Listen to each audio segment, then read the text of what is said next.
బంగ్లాదేశ్లోని China రాయబార కార్యాలయం తమ దేశ పౌరులకు కీలక సూచనలు జారీ చేసింది. అక్రమ పద్ధతుల్లో సరిహద్దులు దాటి వివాహాలు చేసుకోవద్దని, ఆన్లైన్ వేదికగా జరిగే పెళ్లిళ్ల మోసాల పట్ల అప్రమత్తంగా ఉండాలని హెచ్చరించింది.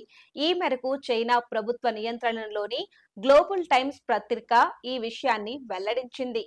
సరిహద్దు డేటింగ్ వంటి మోసపూరిత ప్రకటనలను నమ్మవద్దని ఎంబసీ సూచించింది.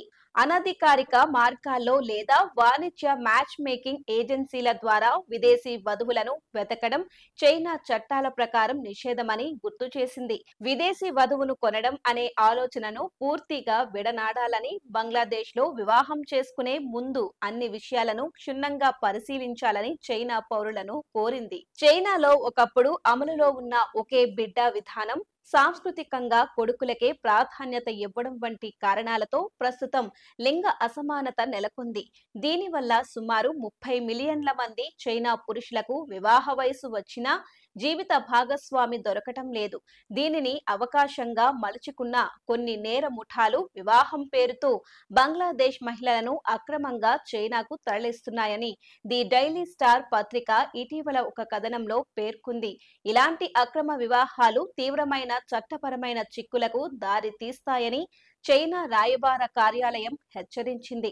చైనా చట్టాల ప్రకారం సరిహద్దు దాటి వివాహ సేవలు అందించే ఏజెన్సీలపై నిషేధం ఉంది. ఎవరైనా లాభాపేక్షతో లేదా మోసపూరితంగా ఇలాంటి కార్యకలాపాలకు పాల్పడితే కఠిన చర్యలు తప్పవని స్పష్టం చేసింది.